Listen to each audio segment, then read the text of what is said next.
त्रिभुवन देव, क्या नाम था, त्रिभुवन देव हुआ करते थे। राजा त्रिभुवन देव ने तब नेहरू जी को कहा कि नेहरू जी हमें इंडिया के अंदर शामिल कर लो, हम इंडिया में मिला लो, जैसे आपका राज्य पंजाब, जैसे आपका राज्य हिमाचल प्रदेश, वैसे आप हमें एक राज्य बना लो, आप मिला लो। और वैसे भी आप नेपाल का मैप देखोगे तो आपको पता चलेगा नेपाल इंडिया के अंदर वाली साइड में है ना, एकदम अलग से टुकड़ा लगता है, ये नेपाल, और इधर इधर अपना ये नॉर्थ ईस्ट आ रहा है, इधर अपना ऊपर की तरफ कश्मीर जा रहा है, बीच के अंदर अपना नेपाल पड़ा है, एकदम अपने साइड के अंदर ही आता है। पर तब अपने खुद ही नए नए आजाद हुए थे, तो हमने कहा कि नहीं, हम तो खुद ही अंग्रेजों की 200 साल की गुलामी के बाद आजाद हुए, और अब हम किसी देश पर कब्जा करेंगे तो दुनिया क्या कहेगी, इतने साल तो चिल्ला रहे थे अंग्रेजों ने कब्जा कर लिया, अंग्रेजों ने कब्जा कर लिया, और अब खुद ही नेपाल पे कब्जा कर लेंगे।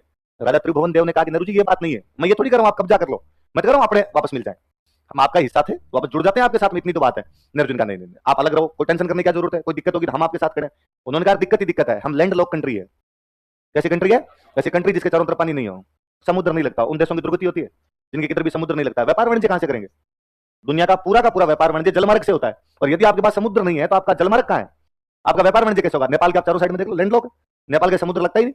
तो नेहरू जी का चिंता करने की कोई आवश्यकता नहीं है राजा त्रिभुवन देव, आपको हम हमारा विशाखापट्टनम बंदरगाह आपको देते हैं। कौन सा बंदरगाह, विशाखापट्टनम बंदरगाह हमने नेपाल के लिए रिजर्व किया। नेपाल को कोई भी सामान मंगाना होगा तो कौन से बंदरगाह से मंगा लेगा, तो आज भी नेपाल को कोई सामान मंगाना होता है, नेपाल विशाखापट्टनम बंदरगाह से मंगा लेता है। ये जो मैं बात बता रहा हूं कि नेपाल अपने में मिलना चाहता था, ये बाकायदा राष्ट्रपति प्रणब मुखर्जी की बुक का किस्सा है, ये नहीं भाई यूं उड़ती उड़ती लोगों ने बात कर दी। प्रणब मुखर्जी राष्ट्रपति बनने के बाद उन्होंने बुक लिखी थी, तो सही जानकारी है। तो उन्होंने कहा था भाई उस टाइम नेपाल मिलना ही चाहता था अपने अंदर, लेकिन तब इतनी पार नहीं पड़ पाई थी।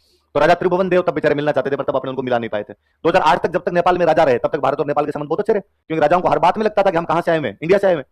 अब उसके बाद वहां पे आगे पार्टियां, उसके बाद बनने लगे नेता, नेता उधर जाएगा जिधर फायदा दिखता है। इस बार चीन ने हड्डियां फेंकी, इसलिए नेपाल के नेता चीन की हड्डियों को लपकने की फिराक में रहते हैं, इसलिए लड़ते हैं कि काला पानी हमारा है, लिपू लेक हमारा है, कभी को छोटी छोटी चीजों के लिए और लड़ते रहते हैं। जबकि नेपाल को कभी सोचना चाहिए कि तुम वहीं हो रहे, तुम इंडिया का पार्ट हो, इसके अतिरिक्त कुछ ही नहीं हो, तुम्हारा पूरा भविष्य इंडिया पे डिपेंड करता है। इंडिया जिस दिन कुछ भी रोक देगा उस दिन तुम सारे रुक जाओगे।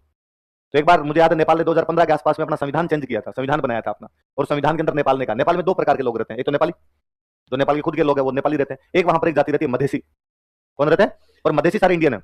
यूपी बिहार के लोग नेपाल में जाके जो बस गए उनको वहां पे मधेसी कहते हैं। और मतलब नेपाल अपने से इतना जुड़ा हुआ है कि यूपी बिहार के गोरखपुर साइड के जो टाबर है सबके नाने नेपाल हैं, सबके ननियाल नेपाल मिलेंगे। नेपाल और अपने बीच तो बाउंड्री नहीं थी, आते जाते थे सीधे नेपाल से तो यहाँ पर। तो अब वो मधेसी वहां पर रहते, तराई तराई इलाका बोलते हैं, गोरखपुर के आस वाला जो इलाका तराई, उसके अंदर खूब सारे मधेसी रहते हैं वहां पर, तो वहां पर रहा करते थे। तो 2 लोग, या तो नेपाली लोग रहते हैं या कौन रहते हैं, मधेसी। तो नेपाल ने अपना संविधान बनाया और अपने संविधान के अंदर एक लाइन लिख दी कि भाई मधेसियों को यहाँ पर संवैधानिक अधिकार नहीं, मधेसी बड़े पदों पर यहाँ पर नहीं आ सकते, बड़े पदों पर केवल नेपाली आएंगे, मधेसी बड़े पदों पर नहीं। मधेसियों ने कहा हम इतने साल से नेपाल में रहते, तो हम नेपाली है, ना ना ना तुम सारे इंडिया से आए हुए लोग। तो मधेसियों ने अपनी तरफ देखा, तो इंडिया वालों का भाई देख लो हमारे साथ भेदभाव हो रहा है, इंडियन का ठीक है करते हैं।